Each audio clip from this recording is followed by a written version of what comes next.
Hello guys, ayan, magandang gabi sa inyong lahat at nandito tayo. May sasagutin lang tayong mga tanong dito sa ating YouTube channel, no guys.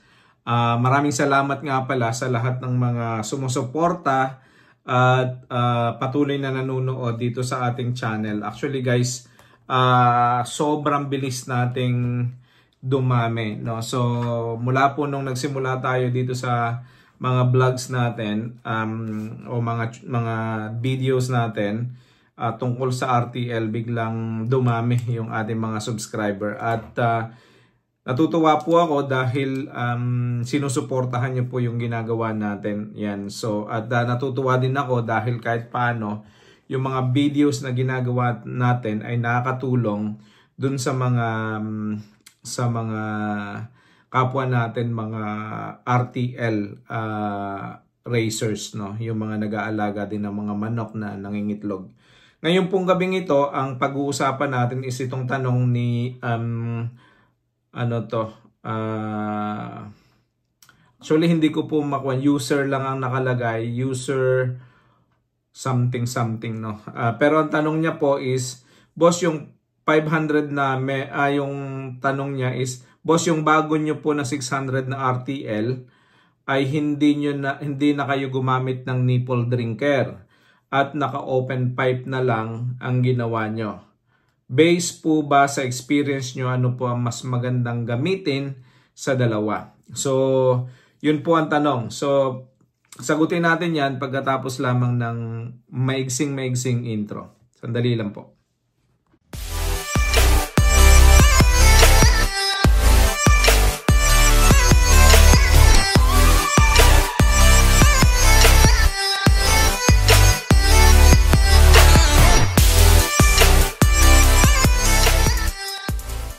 Okay guys, welcome back dito sa ating panibagong video at bago tayo nag-intro, ang tanong sa atin dito, alin ba daw ang mas maganda na gamitin? Kasi napansin niya dun sa mga vlog natin, dati ay nipple drinker yung ginagamit natin, tapos ngayon dun sa 500 heads namin nipple drinker, dito ngayon sa bago ay na 600 heads namin ay open pipe na yung ginagamit namin na drinker, no. So alin ba daw ang mas maganda, no? So para po mas mabigyan natin ng context, explain ko lang po yung aming experience, no. Ito ay based on our experience, kaya nagpalit po kami. So nung una po, naka-nipple drinker kami. Isa lang kasi bawat 4 na manok sa isang cage ay isa lang na drinker, nipple drinker, yung meron dun sa cages namin. So, nung una po kasi parang bitin na bitin yung mga manok namin. Parang uhaw na uhaw, kakak ng kakak, tapos laging nakabuka yung bibig, unsettled yung mga manok namin. So parang sa tingin namin kulang sila sa inom. Which is true enough. Nagdagdag po kami ng mga biniak na kawayan sa ibabaw ng mga pakainan para sa temporary naming pangsolusyon dun sa kakulangan ng tubig na iniinom ng aming mga manok. So medyo nagbago po yung kondisyon ng aming mga manok at nakikita namin na nauubos yung tubig na sinusupplement namin plus yung tubig na nanggagaling doon sa mga tangke papunta doon sa nipple drinker, nauubos din po yon. So nakita namin na mas effective yung open pipe, yung may inuman na bukas yung poultry namin. Kasi unang-unang mababa yung ceiling ng aming piggery, na dating piggery ngayon ay poultry na, medyo mainit. Ang mga manok ay kailangan palaging rehydrated at laging sagana sa tubig. Ikalawa po na nakita ko kung bakit pinili namin na mag open pipe is because madali po siyang linisin, guys, no? Madali siyang linisin. So hindi katulad nung mga nandun sa tangke. So yung mga maliliit namin mga tangke na 20 liters yata ang laman nun, o 19 at 15 liters, whatever, no? Tatanggalin pa po namin siya, tapos aalisin, tapos lilinisin, tapos pag nalinis, ibabalik po ulit siya, tapos saka pa uli lalagyan po ng tubig o kaya ng vitamins, no? So tapos yung mga daluyan, hindi po namin masyado nalilinis. So ang nangyayari, lalagyan namin ng tubig, tapos dun sa pinakandulo, lalagyan na dun sa drain, dun may butas, tatanggalin po namin ng tubig. Pero yung pipe itself, hindi po yun namin nalilinis. So hindi po namin alam kung anong meron dun sa loob, kasi hindi mo na siya masungkit, no? Kasi pa ganon-ganon po yon. So ang nangyari, ang ginawa namin is nag-rely kami dun sa malinis na tubig na nagpa-pass through, at yun ang pinakang flushing namin. So pag nagpainom kayo ng vitamins, if a-flush yun, okay, nagpainom kami ng anong tawag dito, ng antibiotics, if a-flush pa din namin yon, no? So mas matrabaho. Ngayon po, dahil gripo na lang siya, pag binuhay namin, mauubos yun. Pag naubos po, bubuhayin ulit namin, dadaloy po ulit ang tubig, halos puno uli yun. Pag naubos yun, kinabukasan po, paglilinis namin, may foam lang kami na ginagamit, tapos papasadahan lang ng foam, dire-diretso. Tapos pag malinis na, papalagyan po namin ng konting tubig, if-flushing lang ulit po namin doon sa dulo. Hindi po siya magastos at hindi din po siya matrabaho. Tapos ang tubig na nanggagaling po doon sa malalaki naming tangke, doon sa 200 liters namin ng mga drum, ayun po ay malinis, dahil yun po ay pagkahapon o kaya ay kinabukasan ulit ay dinidrain po yon. Tapos kasi almost konti na lang ang naiwan doon, saka po nililinis, tapos saka pina-flush ulit po yun. Napakadali na po ngayon kasi isa na lang ang nililinis, o dalawa na lang, kasi dalawang linya po yon, tigisa, dalawa na lang ang nililinis, hindi na po yung katulad ng mga nauna namin na 11 ang nililinis. So mas madali po ngayon, hindi siya ganun kahirap at hindi rin siya matrabaho. So yung lahat ng maalwan at mas mapapadiling trabaho namin sa farm ang iniisip namin. Actually, ito pong mga susunod, tatanggalin na namin yung mga kawayan, papalitan na po namin ng mga open pipe din lahat. Pero dahil meron na siyang naka-install na mga drinker, hindi pa rin po namin inaalis, kasi kung meron po nun na sanay doon ng mga manok na kainom sila, tapos meron din po silang supplement na nandun sa pipe, mas nakakainom po ang mga manok at mas nare-rehydrate po sila, hindi sila nadidehydrate, mas naku-cool down sila, no? Lumalamig sila, mas maganda po yung ganong nangyayari. So based on this question, yun po ang ating sagot sa kanya, na kaya po namin pinalitan is dahil yun nga, mas magandang gamitin yung open pipe, no? Mas magandang, mas madali, mas fresh lagi ang tubig. Pag naubos siya, pag naubos po ang ng manok, nilalagyan agad namin, no, ng tubig. So kaya lang, syempre, kung ang pag malaki po yung pipe nyo at pinupuno nyo po ng tubig, ang danger po dyan is basically iinit yung tubig. Iinit yan, lalo kung ang bubong po ng inyong poultry ay yero, tapos mababa ang ceiling, iinit po yan. So ang pinakamaganda pong gawin dyan is huwag nyo pong damihan ang tubig, o pag naubos po yan, o kung halimbawa ay sa hapon bago kayo magpainom, i-drain nyo po yung mga naiwan dyan, tapos palitan nyo po ng bago at mas fresh na tubig para hindi masyado hindi umiinit ang tubig. So fresh lagi ang iniinom ng ating mga manok na tubig. So yun po ang isa sa magandang solusyon diyan.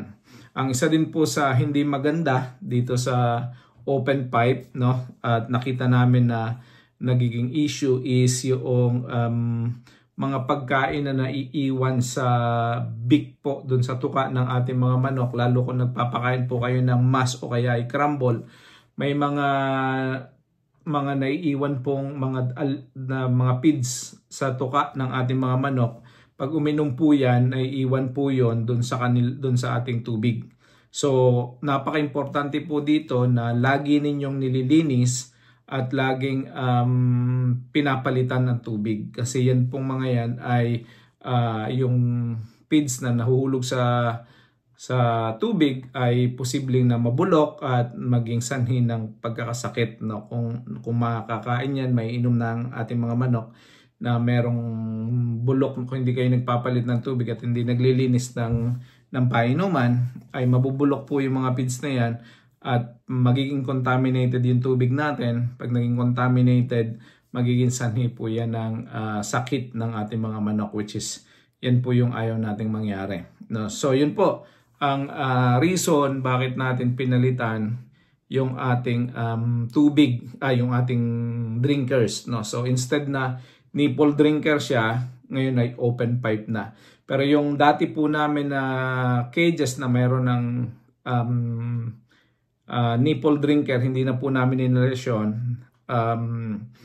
Naglagay na lang po kami ng open pipe na parang mga piniak na kawayan for the meantime. Pero bibili din po kami ng mga PVC, pibiakin at ilalagay po namin isa-isa dun sa mga nauna naming mga manok na inaalagaan. So guys, kung meron din kayong mga tanong na ganyan napapansin sa mga vlogs na pinupost natin at curious kayo bakit nagbabago, bakit may mga kwan. Kasi ang nangyayari po kasi dito guys, hindi tayo nag-i-stick sa kung ano ng ating ginagawa. So kung anong natututunan natin along the way, ini-apply po natin yung sa sunod, no? Napaka-importante po na yon na yung natututo tayo sa ginagawa natin. Hindi porke sinabi ko na ganito yung dapat natin gawin, meron kayong ibang experience na mas makakatulong sa inyo at nakita ninyo na yung ginagawa ko ay hindi effective sa iyo, tapos may ginawa kang pagbabago, mayroong kang 10 week na proseso, tapos gumanda at naging effective sa farm mo, mas maganda yon. At mas maganda na i-share mo din kung yung proseso na yon ay mas effective sa iyo, para na sa ganon kami ay matuto din. Kasi dito sa channel na to, sabi ko nga, is we are experiencing differences, no? Nakakaranas tayo ng iba-ibang mga pagkatuto at mas maganda na ma-share natin yung mga pagkatuto na yan. Hindi po tayo lahat expert. Hindi po ako nagki-claim na expert tayo dito. Yung binabahagi po natin lagi is based on our experience, no? So yun guys, maraming salamat. At again, maraming salamat dun sa mga sumusuporta sa atin dito sa channel. Tuloy-tuloy po ang paglago ng channel natin at utang ko po yun sa inyong lahat, no? So salamat po. So shoutout natin yung mga nagko-comment sa atin, si EC. Maraming salamat sa pagsuporta mo. Si EC nag-tip sa atin ng kung paano natin papabigatin ulit yung ating mga manok na medyo underweight, no? So importante po yon. So meron siyang tip dito na ginagawa siguro nila sa farm nila, na haluan yung mga layer feeds natin ng kapag may underweight kayo, haluan daw ninyo ng pre-starter na feeds na pangbaboy, no? So susubukan natin to para na sa ganun yung mga manok natin ay tumaba-taba ulit at makahabol dun sa mga payat naman, dun sa mga mas mataba natin manok, yung mga medyo underweight, no? So yun, maraming salamat kay EC. Kay random viewer din, maraming salamat sa mga comments. Thank you. Shout out pa tayo ng ilan pa nating mga nagko-comment dito. Si Kuya si Kuya Mike ng Kuya Mike 6223, maraming salamat sa pagko-comment. Thank you so much. Shout out sa iyo.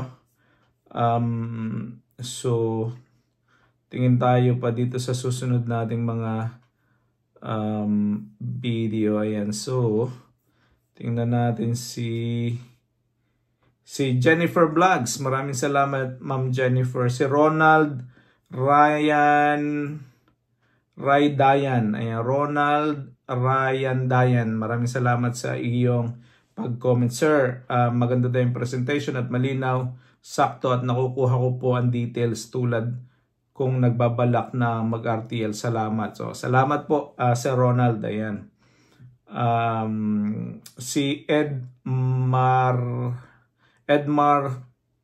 Kangayda. Salamat. 1,900 daw ang per sack ng kuwan sa kanila ng feeds. Medyo mahal. Sino pa ba ang nanditong nag-comment? Ayan. So, shoutout pa tayo ng ilan pa bago tayo magtapos ng ating video. Dito naman tayo sa isang ito. Si Lexi, ano to? Lexi Lay Ace 6192 sa watching from Nueva Ecija. Sa lahat ng mga taga Nueva Ecija yan, shoutout. Karamihan sa mga RTL natin galing dyan sa lugar, sa mga papunta dyan sa norte, no? So si Neil Gonzalez, shoutout sa iyo. Sir, you forgot H&N daw ay isa sa mga pinakamagandang breed na manok, which is true, no? So si Beethoven, ayan, laging nagko-comment at nanonood ng video natin yan. Si Julius Mercado, shoutout sa iyo. Boss, may presyo ka ba ng iba't ibang breed at supplier? Ayan, so problema natin dyan, nagbabago-bago ang presyo ng iba-ibang breed at ng mga supplier. Ayan, so iba-ibang panahon. Katulad ngayon, medyo mahal kasi marami nag-aalaga ng RTL ngayon kasi magpapasko na. Kaya pagka nag-alaga ka ngayon, by the time of November, December, kalaksan at kamahalan ng itlog ay medyo maganda. So kaya ngayon pa lang nagsisimula na mag-alaga ang mga gustong mag-alaga ng manok ng RTL, kaya mahal ang manok ngayon. Joshua Kadusale 906. Sino po daw supplier ng ating RTL at cages? So sasagutin natin yung ibang mga tanong na to sa susunod natin mga video. Anyway, shout out sa inyong lahat na patuloy na sumusuporta at nanonood sa ating mga video. Bye-bye, God bless, and see you all later.